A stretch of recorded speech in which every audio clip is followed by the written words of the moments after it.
আমাদের আজকের গল্প স্যার আর্থার কোনান ডয়েলের শার্লক হোমসের কাহিনী দ্য বসকম ভ্যালি মিস্টেরি।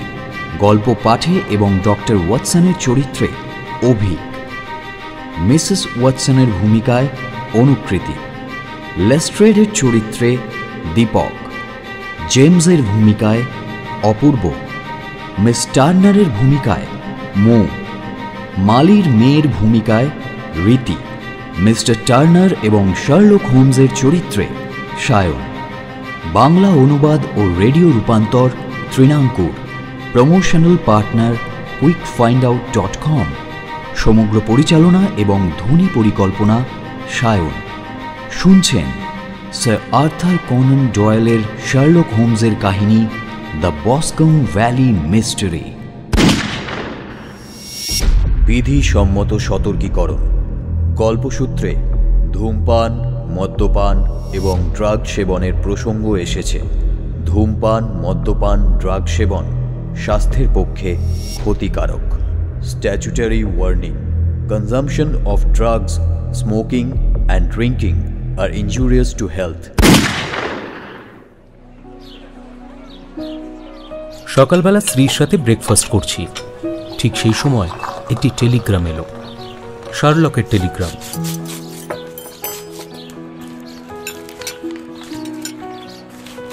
দিন দুয়েকের জন্য বসকম ভ্যালি যাবে। প্যাডিংটন থেকে 11:15টায় গাড়ি রয়েছে। কি এটা? শার্লকের টেলিগ্রাম। হয়তো আবার নতুন কোনো কেসের সন্ধান পেয়েছে, তাই বসকম ভ্যালি যাওয়ার জন্য তাগাদা। তো কি ভাবছো এত? যাও। স্ত্রীর এই অবাক করা উৎসাহের কারণেই চটজলদি ব্যাগপত্র গুছিয়ে ঠিক সময়ে রওনা দিলাম স্টেশনের দিকে। আফগানিস্তানের সামরিক জীবনে অনেকখানি সময় কাটানোর ফলে অল্প সময়ে জিনিসপত্র গুছিয়ে নিতে তেমন আর অসুবিধে হয় না। স্টেশনে পৌঁছতেই দেখলাম ধূসর রঙের পোশাকে লম্বা চেহারার শার্লক স্টেশন চত্বরে ঘোরাফেরা করছে। ওয়াটসন, এসে গেছো? একদম খাঁটি সময়ে এসেছো। ট্রেন এলো, কামরায় উঠে বসলাম। কামরা পুরোটাই খালি, আমরা ছাড়া আর কেউ নেই। আমি এক দৃষ্টিতে শার্লককে দেখছিলাম। সে এক মনে একতাড়া কাগজ ওলট পালট করে পড়ে চলেছে, আর মাঝে মাঝে ডায়েরিতে কিছু একটা লিখছে। কেসটা সম্পর্কে কিছু শুনেছো ওয়াটসন? না, এই কদিন খবরের কাগজে চোখ বোলানো হয়নি। মনে হচ্ছে খুবই সহজ, আবার এই একই কারণে মনে হচ্ছে বেশ জটিল। মানে বুঝলাম না, এ তো দেখছি একটা ধাঁধা। যে কেস চোখে পড়ার মতো জানবে তা জলের মতো সোজা, কিন্তু যা খুব সহজ গন্ডগোল তাতেই বেশি। খাঁটি কথা। তা কেসটা কি ব্যাপারে শুনি? শুনে একটু অবাকই হবে। এই কেসে যিনি খুন হয়েছেন, সন্দেহের তীর তার নিজের ছেলের ওপর। খুনের মামলা? হ্যাঁ, সেরকমই তো খবর পাচ্ছি ওয়াটসন। তা কেসটার আসল ব্যাপারটা কি? জন টার্নার বসকম ভ্যালির সবচেয়ে বড় জায়গিরদার। অস্ট্রেলিয়া থেকে অনেক টাকা পয়সা কামিয়ে এখানে এসে ভদ্রলোক জমি জমা কিনে চাষবাস শুরু করেন, আর নিজের গোলাবাড়িখানা ভাড়া দেন চার্লস ম্যাকার্থি নামে আর এক ভদ্রলোককে। তিনিও অস্ট্রেলিয়া ফেরত। টার্নার আর ম্যাকার্থি দুজনেই খুব পুরনো বন্ধু। সম্পত্তিগত দিক থেকে টার্নার বড় হওয়া সত্ত্বেও তাদের সম্পর্কের মধ্যে তেমন ভেদাভেদ চোখে পড়ে না। এখানে তারা প্রতিবেশী, দুজনের বউই মারা গেছেন এবং টার্নারের এক মেয়ে আর ম্যাকার্থির এক ছেলে। দুজনের ছেলে মেয়ে সমবয়সী, বয়স 18। প্রতিবেশীদের সাথে তেমন মেলামেশা নেই। টার্নারের বাড়িতে চাকর বাকর 6 জন আর ম্যাকার্থির 2 জন। গত সোমবার 3রা জুন ম্যাকার্থি বসকম হ্রদে গিয়ে আর ফেরেননি। চাকরকে জিজ্ঞেস করায় সে জানিয়েছে যে উনি নাকি কারো একটা সাথে দেখা করতে গিয়েছিলেন। এই হ্রদ গোলাবাড়ি থেকে কত দূর? প্রায় 60 মাইল। তা মিস্টার ম্যাকার্থি যাওয়ার পথে কারো নজরে পড়েনি? হ্যাঁ, পড়েছে তো। এক নাম না জানা বুড়ি এবং এক বাগানের মালির চোখে। তাদের কথা অনুযায়ী ম্যাকার্থির পেছনে বন্দুক হাতে তার ছেলেকেও যেতে দেখা গেছে, এবং সে নাকি তার বাবার ওপর থেকে চোখ সরায়নি। অবশ্য আরও একজনের চোখেও পড়েছিল। কার? মালির মেয়ে। তাকে জিজ্ঞেস করতে সে জানিয়েছে, আমি ওখানে বনের ধারে ফুল তুলছিলাম, হঠাৎ দেখি বাবা ছেলের মধ্যে ঝগড়া, কথা কাটাকাটি। শেষে দেখি জেমস ওনার বাবার উপর হাত তুলতে যাচ্ছেন। সেই সময়ে ভয় পেয়ে আমি মায়ের কাছে ছুটে আসি, মাকে ঘটনা জানাচ্ছি।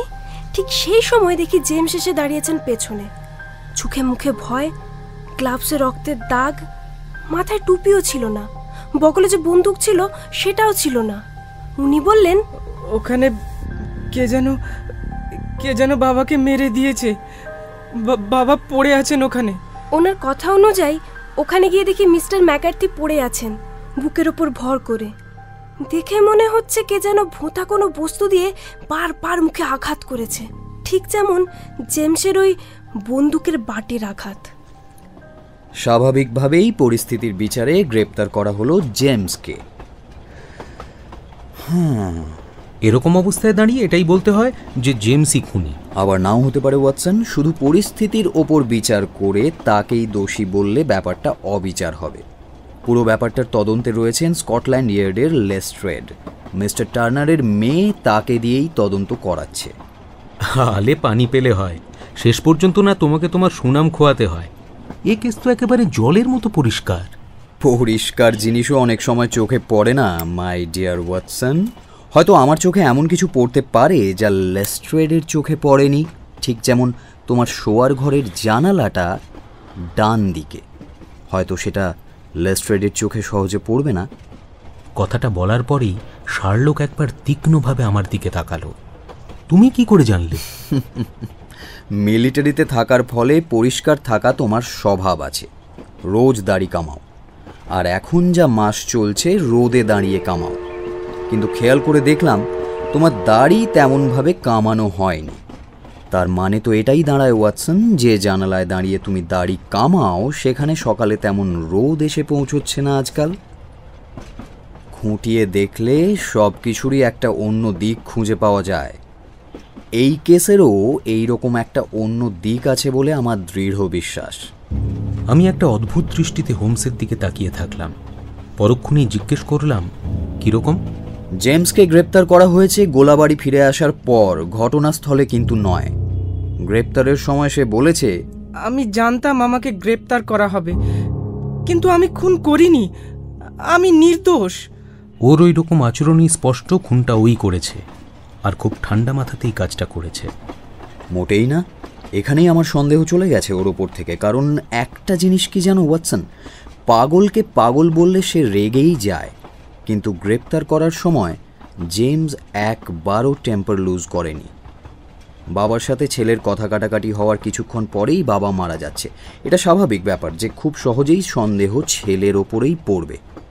এই ক্ষেত্রেও সেটাই হয়েছে। ফাঁসি কি আটকানো সম্ভব? এর চেয়ে অনেক কম সন্দেহের জোরেই অনেকে ফাঁসিতে উঠেছে। শুধু তাই নয়, শুধুমাত্র অন্যায়ের সন্দেহের জন্যই অনেককে অনেক সময় ফাঁসিতে ঝুলতে হয়েছে, এমন ঘটনাও আছে। ছেলেটা কি বলছে? এক মিনিট দাঁড়াও ওয়াটসন। নাও, গ্রেপ্তার হওয়ার পর এটাই জেমসের করোনারকে দেওয়া বিবৃতি, পড়ে দেখো। এই বলে হোমস আমার দিকে একটা কাগজ এগিয়ে দিল। আমি হাতে নিয়ে পড়তে শুরু করলাম। 3 দিন পর আমি বাড়ি ফিরলাম। ফিরে দেখি বাবা বাড়িতে নেই। একটু পরে শুনলাম একটা গাড়ির আওয়াজ, দেখি বাবা ফিরেছে। কিন্তু গাড়ি থেকে নেমেই বাবা হন হন করে বেরিয়ে গেল। কোন দিকে গেল কিছুই বুঝতে পারলাম না। আমি কিছুক্ষণ পর বন্দুক নিয়ে বেরোলাম হ্রদের দিকে খরগোশ শিকার করব বলে। রাস্তায় মালির সাথে দেখা হলো। ও অবশ্য জানিয়েছে আমি বাবার পেছন পেছন চলেছিলাম, কিন্তু কথাটা ঠিক নয়। আমি জানতামই না বাবা আমার সামনে আছে। হ্রদের কাছে একটা কু ডাক শুনতে পেলাম। এভাবে বাবা আমাকে ডাকে, আমিও বাবাকে ডাকি। তাই একটু তাড়াতাড়ি এগিয়ে গিয়ে দেখি লেকের ধারে বাবা দাঁড়িয়ে আছে। আমাকে দেখে অবাক হলো, বিরক্তও হলো। হঠাৎ মারতে এলো। বাবার মেজাজ এমনি খুব উগ্র। আমি তাই কথা না বাড়িয়ে চলে এলাম ওখান থেকে। কিন্তু কিছুটা আসতেই একটা বিকট চিৎকার শুনলাম।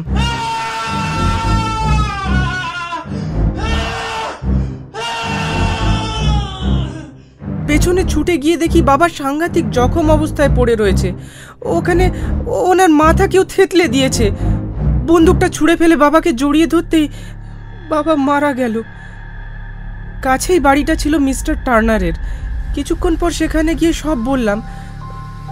বাবার শত্রু নেই এটা আমি জানি, কিন্তু তেমন বন্ধুও নেই। তা তোমার বাবা মারা যাওয়ার আগে কিছু বলেছিলেন কি? হ্যাঁ, মানে কিছু একটা বলছিল ইঁদুর সম্বন্ধে। ইঁদুর মানে র্যাট? কি বুঝলে তুমি তা থেকে? ভুল ভাল বকছিল। বাবার সাথে ঝগড়াটা শুরু হলো কি নিয়ে? ওটা আমার ব্যক্তিগত ব্যাপার, বলতে চাই না। বলতে তুমি বাধ্য।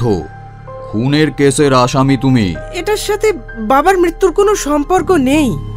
সেটা কোর্ট বুঝবে, কিন্তু জবাব না দিলে ক্ষতি তোমারই হবে। সে হোক। কু ডাক দিয়ে তোমরা একে অপরকে ডাকতে? হ্যাঁ। কিন্তু বাবা তো জানতেন না যে তুমি বাড়ি ফিরেছো। ডাকলেন কেন? আমি জানি না কিছু। আমি জানি না, আমি বলতে পারবো না। তা বিকট চিৎকার শুনে যখন তুমি ওখানে ফিরে এলে সন্দেহজনক কিছু দেখেছিলে? না, সেরকম কিছু দেখিনি। আমি শুধু তখন পাগলের মতো বাবার দিকে দৌড়চ্ছি। কোনো দিকে কিচ্ছু খেয়াল নেই। শুধু এইটুকু খেয়াল হচ্ছে বাঁ দিকে কি যেন একটা ধূসর রঙের পড়ে আছে, অনেকটা দেখতে আলখাল্লার মতো। কিন্তু পরের মুহূর্তেই বাবার কাছ থেকে উঠে দাঁড়িয়ে জিনিসটা আর দেখতে পাইনি। মিস্টার টার্নারের বাড়ি যাওয়ার আগেই জিনিসটা গায়েব হয়ে গিয়েছিল? হ্যাঁ।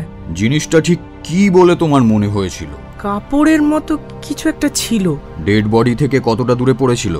প্রায় 12 গজের তফাতে। বন সেখান থেকে কত দূর? ওই রকমই। তাহলে তুমি বলতে চাও তুমি থাকতেই জিনিসটা উধাও হয়ে গিয়েছিল, তাই তো? আমি কিন্তু সেদিকে পেছন করে বসেছিলাম। করোনার ঠিক পয়েন্টগুলোই চেপে ধরেছে জেমসকে। 1, বাবা তাকে দেখেনি, তবু ডাকলো কেন? 2, ঝগড়ার ব্যাপারে কিছু খুলে না বলা। আর 3, ওই র্যাটের ব্যাপারটা। ঠিক যে অসঙ্গতিগুলো দেখে তুমি আর করোনার সন্দেহ করছো ছেলেটার ওপর ওয়াটসন, সেগুলোই কিন্তু ওর সত্যি কথা বলার আসল প্রমাণ। পুরো ব্যাপারটা বানিয়ে বলার মতো কল্পনা শক্তি যদি ওর থাকতো, তাহলে ওই 2-3টে ব্যাপার খুব সহজেই নিজের মতো করে চমৎকার একটা গল্পের আকার দিতে পারতো না? মিথ্যে যে বলে সে কি সন্দেহের বীজ রেখে মিথ্যে বলে ওয়াটসন? বলছো? হ্যাঁ বলছি, ছেলেটা সত্যি বলছে ওয়াটসন।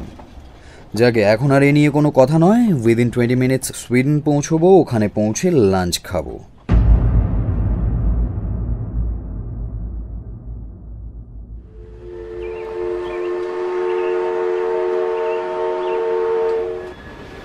কিছুক্ষণ পরেই রস শহরে পৌঁছলাম। পৌঁছেই দেখি চোখে মুখে বেশ ক্ষিপ্রতার ছাপ নিয়ে প্ল্যাটফর্মে দাঁড়িয়ে inspector Lestrade. Hello mister Holmes, চলুন, সামনেই গেস্ট হাউস।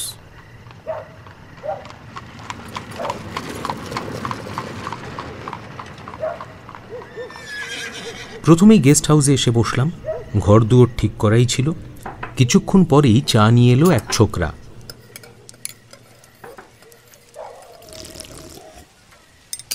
একটু পরেই গাড়ি আসছে, আমরা সোজা ঘটনাস্থলে যাব। আজ রাতে মনে হয় না ওখানে যাওয়ার প্রয়োজন হবে লেস্ট্রেড।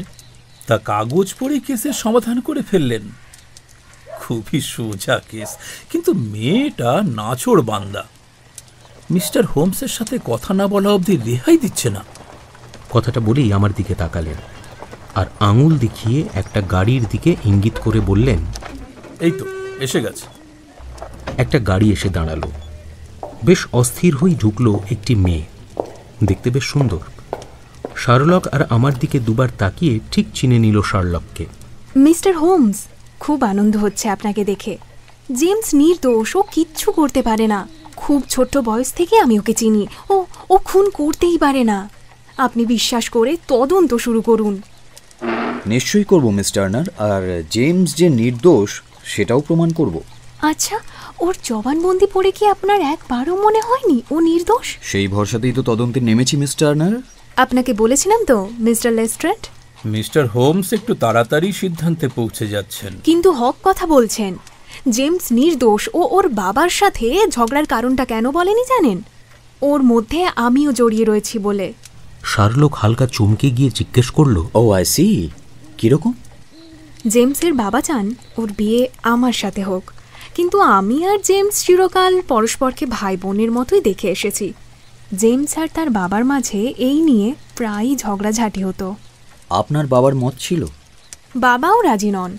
জেমসের বাবা ছাড়া কারোরই তেমন মত ছিল না। কথাগুলো বলতে বলতে মিস টার্নারের সুন্দর মুখখানা লাল হয়ে এলো। কাল একবার আপনার বাবার সাথে দেখা করার কথা ভাবছি মিস টার্নার। মনে হয় না ডাক্তার রাজি হবেন। কেন? গত কয়েক বছর ধরেই শরীর বেশ খারাপ বাবার, আবার তারপরেই ধাক্কা, একেবারে বিছানা নিয়েছেন। ডাক্তারবাবু হাল ছেড়ে দিয়েছেন। ভিক্টোরিয়াতে থাকার সময় থেকে মিস্টার ম্যাকার্থি বাবার বন্ধু। ভিক্টোরিয়া? হ্যাঁ, খনির কাজে ছিলেন। আচ্ছা বেশ, খবরটা কাজে লাগবে। সোনার খনি, তাই না? হ্যাঁ। ধন্যবাদ মিস টার্নার। আপনি নিশ্চয়ই জেমসের সাথে দেখা করতে যাবেন। ওকে বলবেন আমি জানি ও নির্দোষ। অবশ্যই বলবো। আজ তাহলে চলি, বাবার অবস্থা ভালো নয়। Good night. Good night.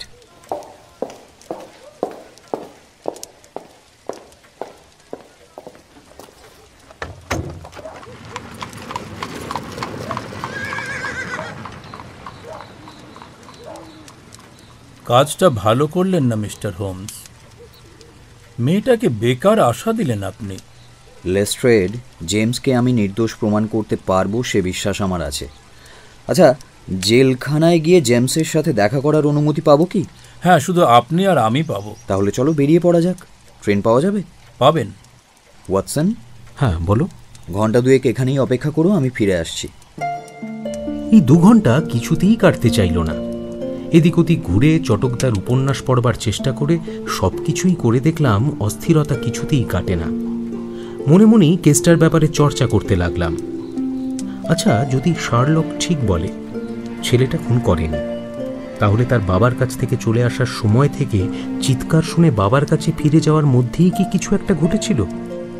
অবশ্য নিজে একজন ডাক্তার হওয়াতে আঘাতের ব্যাপারে একটু অনুধাবন করতে গিয়ে দেখলাম চোট লেগেছে খুলির পেছনের দিকে হাড়ে, অথচ দেখা যাচ্ছে ছেলেটাকে বাবার মুখোমুখি দাঁড়িয়ে ঝগড়া করতে। অবশ্য এর ব্যাপারে কোনো যুক্তি নেই, হয়তো বাবা পিছন দিকে ঘুরতেই ছেলে আঘাত করেছে। আবার মরবার ঠিক আগে র্যাট নিয়ে কিছু একটা বলছিলেন মিস্টার ম্যাকার্থি। আঘাত পেয়ে ওরকম আবোল তাবোল বলেন কেউ? কি বলতে চেয়েছিলেন সে সময় তিনি? এসব ভেবে যাচ্ছি, এমন সময় দেখলাম দূর থেকে হেঁটে শার্লক আসছে। তুমি একা? হ্যাঁ, লেস্ট্রেড শহরেই রয়ে গেছে। যেখানে ঘটনাটা ঘটেছে বৃষ্টির আগে না পৌঁছলে মুশকিল হবে ওয়াটসন। ওই হ্রদের ওখানে? হ্যাঁ, জেমসের সাথে লকআপে দেখা হলো ওয়াটসন। কি মনে হলো? অন্ধকারে আলোর কি কোনো দিশা দেখাতে পারলো? না না, প্রথমে ভেবেছিলাম খুনিকে আড়াল করার চেষ্টা করছে, পরে নিজেই ঘাবড়ে গেছে। ও ছেলে খুব একটা চৌখস নয়, বুঝলে। দেখতে শুনতে ভালো, সুন্দর, সাদাসিধে মনের ছেলে। মিস টার্নারের মতো মেয়েকে যে বিয়ে করতে চায় না, তার পছন্দের উপর বেশ সন্দেহ আছে। আরে তার মধ্যেও আলাদা ঘটনা আছে। মানে এই যে বোর্ডিং স্কুলে থাকার সময় হোস্টেলে একটা মেয়ের সাথে জড়িয়ে তার সাথে বিয়ে পর্যন্ত সারতে হয়েছে। বোকা হলে যা হয় আর কি। আর এখন সমস্যা হয়েছে, এ কথা না সে তার বাবাকে খুলে বলতে পারছিল, না বোঝাতে পারছে যে ও কেন মিস টার্নারকে বিয়ে করতে চাইছে না।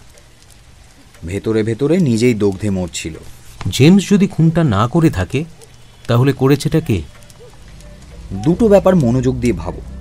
এক, জেমসের বাবা জানতেন না ছেলে বাড়ি ফিরেছে, তা সত্ত্বেও তিনি কু করে ডেকেছিলেন কেন?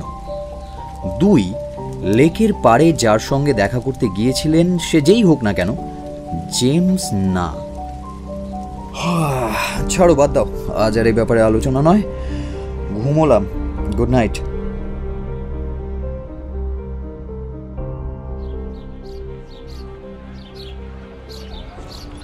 পরের দিন সকালটা বেশ সুন্দর। আকাশে মেঘ নেই, রাতেও বৃষ্টি হয়নি। কিছুক্ষণ পরেই লেস্ট্রেড গাড়ি নিয়ে হাজির হলেন।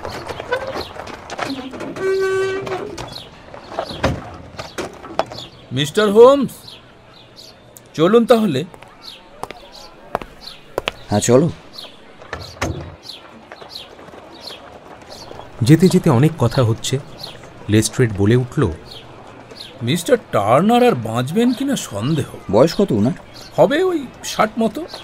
কিন্তু শরীরের ওপর এমন অত্যাচার করেছেন বিদেশে থাকার সময়, এমনিতেই ভেঙে পড়েছিলেন। বন্ধুর মৃত্যুতে আরও বেশি ভেঙে পড়েছেন। বন্ধুর জন্য অনেক করেছিল লোকটা। আচ্ছা, এই ব্যাপারে তোমার কোনো খটকা লাগেনি লেস্ট্রেড? কোনটা? বন্ধুকে এত ভালোবাসতেন, এত সাহায্য করেছেন, কিন্তু মেয়ের জন্য বন্ধুর ছেলের বিয়ের প্রস্তাব নাকচ করে দিলেন। মেয়েটি কিন্তু বাবার সব সম্পত্তি পাবে। মরিচিকা দেখেছেন মিস্টার হোমস? আপনি যেমনটা ভাবছেন তা নয়। মরিচিকা দেখা অন্তত ধোঁয়াশায় থাকার চেয়ে ভালো। এই কথা কাটাকাটির মাঝেই আমরা গোলাবাড়িতে এসে হাজির হলাম। বেশ বড় গোলাবাড়ি, দোতলা। চারিদিকে শোকের একটা ছায়া ছড়িয়ে আছে। শার্লক দরজাতে টোকা দিতেই কাজের একটি মেয়ে বেরিয়ে এলো। Good morning. আচ্ছা, মারা যাওয়ার সময় মিস্টার ম্যাকার্থি যে জুতো পরেছিলেন আর সেই সময় জেমস যে জুতোটা পরেছিল, সেগুলো একটু দাও তো। কাজের মেয়েটি শার্লককে এসে দুজোড়া জুতো এনে দিল। জুতোগুলো হাতে পেয়ে তার ফিতে খুলে এদিক ওদিক ঘুরিয়ে 7-8 রকম মাপ নিল হোমস। তারপরেই রওনা হলাম আমরা লেকের দিকে। বসকম লেকটা একটা বড়সড় দিঘি বললেই চলে। একদিকে জায়গিরদার মিস্টার টার্নারের বাড়ি, অপরদিকে মিস্টার ম্যাকার্থির গোলাবাড়ি। লেকটাকে ঘিরে আছে অসংখ্য আগাছা, জঙ্গল আর জলাজমি।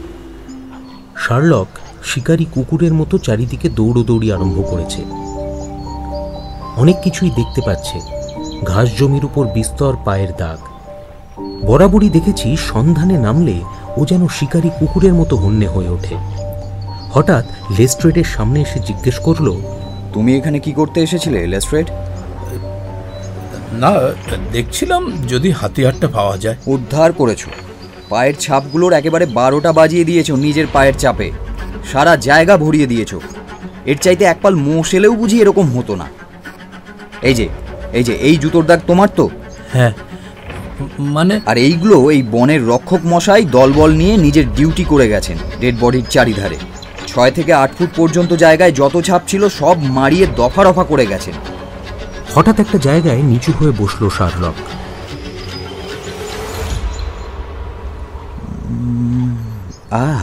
পাওয়া গেছে ওয়াটসন, একজোড়া পায়ের ছাপ, একদম আলাদা দাগ।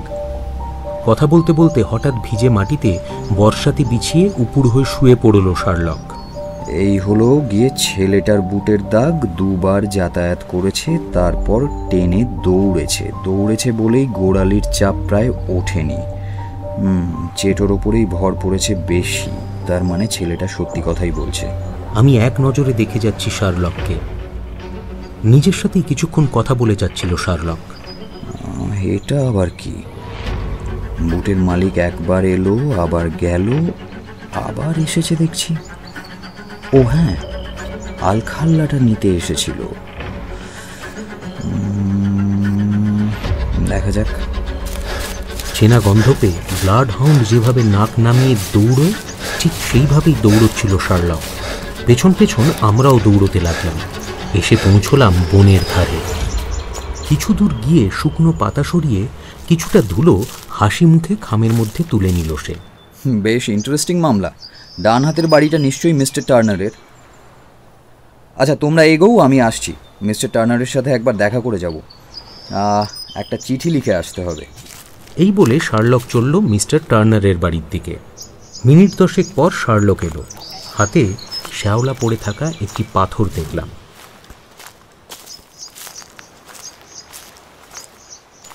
এই নাও লেস্ট্রেড, হত্যার হাতিয়ার। কি করে বুঝবো এটা দিয়েই খুন করা হয়েছিল? পাথরের গায়ে তো কোনো দাগই দেখছি না। না, দাগ নেই বটে, কিন্তু এটা যেখানে পড়েছিল সেখানে ঘাস ছিল। কোথা থেকে তুলে এনে ফেলা হয়েছে দেখতে পাইনি। তবে যে ধরনের চোট তুমি দেখতে পাচ্ছ তা একমাত্র এই পাথর দিয়েই সম্ভব লেস্ট্রেড।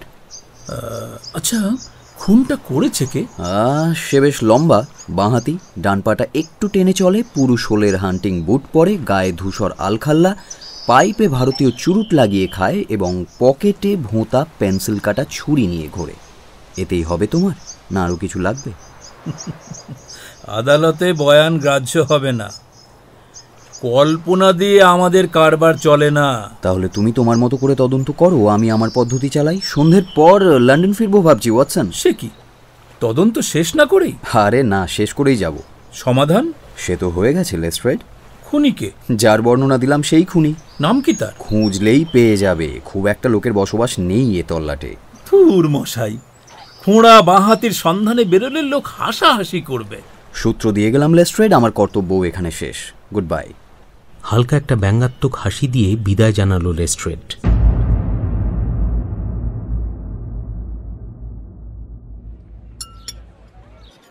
গেস্ট হাউসে খেতে বসে বিশেষ কোনো কথা বলল না শার্লক। মুখ দেখেই বোঝা যাচ্ছিল বেশ দোটানাতে পড়েছে সে।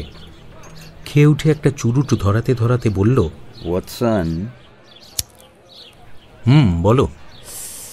দুটো ব্যাপার শুনে তোমার নিশ্চয়ই বেশ খটকা লেগেছে। এক হলো কুডাক, দুই হলো মরবার সময় ইঁদুর অর্থাৎ র্যাট কথাটা বলার জন্য। কুডাকটা অস্ট্রেলিয়াতে চালু আছে, সেখানে একজন আরেকজনকে এইভাবেই ডাকে। তাহলে ধরে নিতে হবে মিস্টার ম্যাকার্থি যাকে ডেকেছিলেন তিনিও অস্ট্রেলিয়াতে থাকতেন। সেইখানেই দুজনের পরিচয়, লেকের ধারে দেখাও করতে গিয়েছিলেন তারই সঙ্গে। র্যাট র্যাট করে মারা গেলেন কেন তাহলে? প্রশ্নটা করার পরই শার্লক পকেট থেকে একটা কাগজ বের করে টেবিলে বিছিয়ে রাখল। 1 মিনিট দাঁড়াও। এই হলো ভিক্টোরিয়া কলোনির ম্যাপ। ব্রিস্টলে কালকে চিঠি লিখে আনিয়েছি। এই যে এই এখানটা একটু ভালো করে পড়ে দেখো। পড়ো পড়ো পড়ো। আ র্যাট। পুরোটা পড়ো। বেলা র্যাট। এই নামটাই মরবার আগে বলেছিলেন মিস্টার ম্যাকার্থি। ছেলে শুধু শুনতে পায় শেষটুকু। নামটা নিশ্চয়ই খুনির। অদ্ভুত ব্যাপার তো। হ্যাঁ, তা তো নিশ্চয়ই। আর 3 নম্বর অদ্ভুত ব্যাপার হলো সেই ধূসর জিনিসটা, যেটা কিনা একটা আলখাল্লা। তাহলে ব্যালার্যাট নামে এক অস্ট্রেলিয়ান গায়ে ধূসর আলখাল্লা চাপিয়ে পাথর হাঁকিয়ে খুন করে গেছে মিস্টার ম্যাকার্থিকে। বুঝলে ব্যাপারটা? আচ্ছা। এই অঞ্চল সম্পর্কেও তার একটা পরিষ্কার ধারণা রয়েছে, কেননা লেকে পৌঁছনোর রাস্তা কেবলমাত্র দুটো, ওয়াটসন। একটা গোলাবাড়ি থেকে আর একটা মিস্টার টার্নারের বাড়ি থেকে। ঠিক ঠিক। জমি পরীক্ষা করে খুনির দেহের যে বর্ণনা লেস্ট্রেডকে দিলাম সেটা আলাদা ব্যাপার। ও কিছুই বুঝতে পারেনি। তুমি নিশ্চয়ই শুনেছ। শুনেছি ঠিকই, কিন্তু এত খবর কি করে জানলে তা বুঝিনি। কতখানি লম্বা সেটা না হয় দুটো পায়ের ছাপের মাঝে ফাঁকটা কতটা দেখে আন্দাজ করা যায়, কিন্তু সে যে এক পায়ে খোঁড়া সেটা বুঝলে কি করে? ডান পাটা সবসময় আলতোভাবে জমি ছুঁয়ে গেছে, পুরো পায়ের ছাপ পড়েনি। পা টেনে চলে বলেই অমন ছাপ পড়েছে। কি করে বললে যে ও বাঁহাতি? খুলির পেছনের হাড় কিভাবে গুঁড়িয়েছিল তুমি জানো নিশ্চয়ই। চোট লেগেছিল বাঁ দিক ঘেঁষে, অর্থাৎ খুনি বাঁ হাতে পাথর মেরেছে। বাবা ছেলে যখন ঝগড়া করছিল সেই সময় গাছের আড়ালে লুকিয়ে চুরুট খেয়েছে আর ছাই ঝেড়েছে। ওয়াটসন, 140 রকম তামাকের ছাই দিয়ে একটা প্রবন্ধ লিখেছিলাম এককালে, তাই দেখেই বুঝলাম ইন্ডিয়ান সিগার। কিছু দূরে গিয়ে চুরুটের গোড়াটা খুঁজে পেলাম। পাইপে লাগিয়ে খাওয়া হয়েছে বুঝলে কি করে? গোড়াতে দাঁতের কামড়ের দাগ নেই, তাহলে নিশ্চয়ই পাইপে লাগিয়ে খাওয়া হয়েছিল। এবং যে ছুরি দিয়ে কাটা হয়েছিল সেটা ভোঁতা, কেননা কাটাটা অসমান। হোমসের এই ইঙ্গিত বুঝতে পেরে যেই খুনির নাম বলতে যাব হঠাৎ দরজা খুলে গেল। হোটেলের চাকর একজনকে সাথে নিয়ে রুমে ঢুকল আর বলল, মিস্টার জন টার্নার। ভদ্রলোকের চেহারা দেখার মতো। বার্ধক্যের ভারে কাঁধ পুরো ঝুলে পড়েছে, পা টেনে টেনে চলেছেন, বলিরেখাতে ভর্তি মুখটি, কিন্তু দুর্জয় মনোবলের প্রতিচ্ছবি। দাঁড়িতে জট, কার্নিশের মতো জটিল ভুরু, খানদানি শক্তিমান চেহারা। চিঠি পেয়েছেন তাহলে? বসুন। আপনি লিখেছেন কেলেঙ্কারি যদি না চাই তাহলে যেন আপনার সাথে এসে দেখা করি। সেই কারণেই নিজে আপনার কাছে যাইনি। কেন ডেকেছেন সেইটে বলুন। প্রশ্নটা করলেন বটে, কিন্তু চোখ মুখ দেখে মনে হলো না উত্তরটা তিনি জানেন।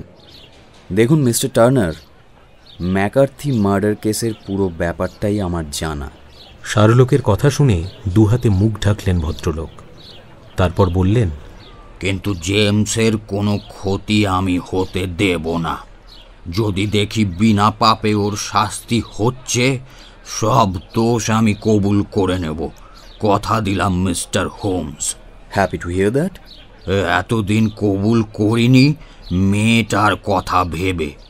ওর বুক ভেঙে যাবে আমার গ্রেপ্তার হওয়ার কথা শুনলে। কিন্তু অত দূরে জল গড়ালে তো? মানে ঠিক বুঝলাম না। দেখুন মিস্টার টার্নার, আমি সরকারি নুন খাই না। এই কেসে ইনভলভ হয়েছি শুধুমাত্র আপনার মেয়ের পীড়াপিড়িতে।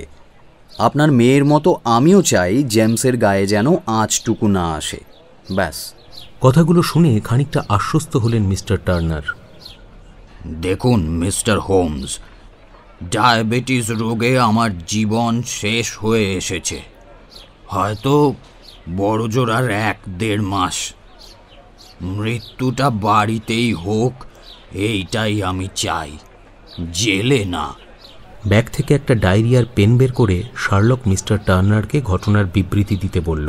আপনি আমাকে পুরো ঘটনাটা বলুন, ওয়াটসন সাক্ষী থাকবে। জেমসকে যদি কোনোভাবেই বাঁচানো না যায় তখনই প্রকাশ করব এই স্বীকারোক্তি।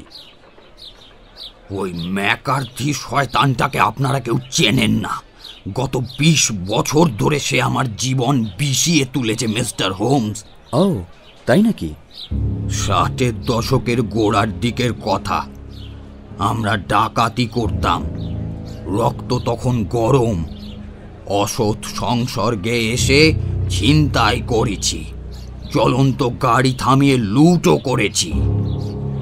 ব্যালারেট জ্যাকের নাম শুনলে তখন শিউরে উঠত ওখানকার মানুষ। একদিন সোনা ভর্তি একটা গাড়ি লুট করলাম। 6 জন পাহারাদারের 4 জনকে আমরা খতম করলাম, ওরা খতম করলো আমাদের 3 জনকে। ড্রাইভারের কপালে পিস্তল ঠেকিয়ে গাড়ি দাঁড় করালাম। সে আমাকে পরিষ্কার দেখে ফেলেছিল। আমার উচিত ছিল তখনই ওর মাথাটা উড়িয়ে দেওয়া। ওই লোকটাই ছিল ম্যাকার্থি। অত সোনা পেয়ে ভাগ বাটোয়ারা করে দল ভেঙে দিলাম। ঠিক করলাম আর কুকাজ নয়, এবার সৎ কাজ করে পুরনো পাপের প্রায়শ্চিত্ত করব। তারপর বিয়ে করলাম, মেয়ে হলো। কিছুদিন পরে স্ত্রীর মৃত্যু হলো। এই মেয়েই আমাকে সৎ পথে টেনে রেখেছে মিস্টার হোমস, ছন্ন ছাড়া হতে দেয়নি কখনো। আর মিস্টার ম্যাকার্থি কোথায় গেলেন?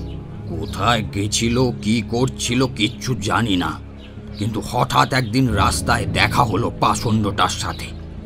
রাস্তার কুকুরের মতো অবস্থা তার। আমাকে চিনতে পেরেই চেপে বসলো আমার ওপর।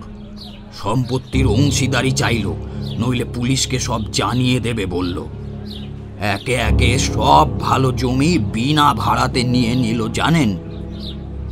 এদিকে এলিস বড় হওয়ার পরে তার অত্যাচার আরও বেড়ে গেল। তার নজর এবার পড়ল এলিসের ওপর। সে চাইতো তার ছেলের সাথে যেন আমি আমার মেয়ের বিয়ে দিই।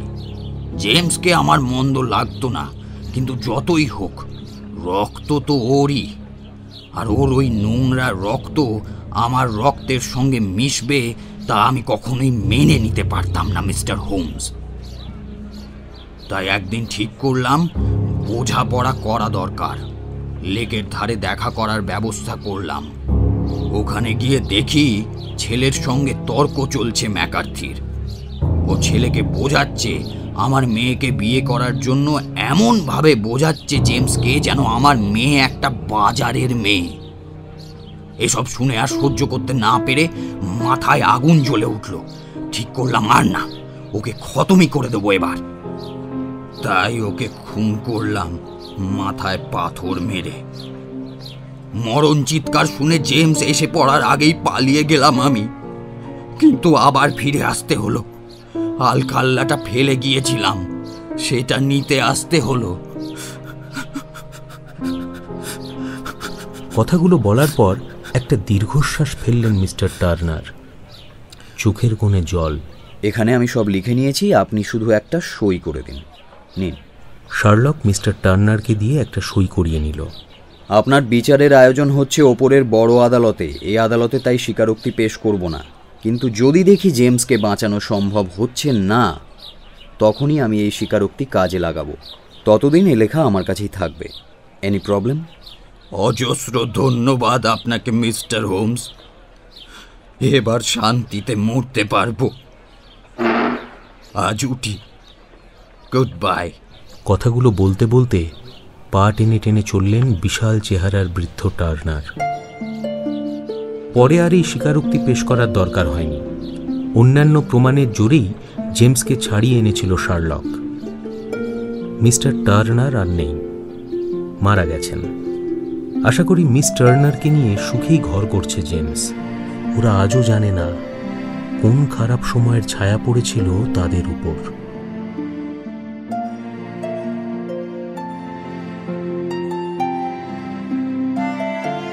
এতক্ষণ আপনি শুনছিলেন স্যার আর্থার কনান ডয়েলের শার্লক হোমসের কাহিনী দ্য বসকম ভ্যালি মিস্টেরি। গল্প পাঠে এবং ডক্টর ওয়াটসনের চরিত্রে অভিক, মিসেস ওয়াটসনের ভূমিকায় অনুকৃতি, লেস্ট্রেডের চরিত্রে দীপক, জেমসের ভূমিকায় অপূর্ব, মিস টার্নারের ভূমিকায় মৌ, মালির মেয়ের ভূমিকায় রীতি, মিস্টার টার্নার এবং শার্লক হোমসের চরিত্রে সায়ন। বাংলা অনুবাদ ও রেডিও রূপান্তর তৃণাঙ্কুর। Promotional partner quickfindout.com। সমগ্র পরিচালনা এবং ধ্বনি পরিকল্পনা সায়ন।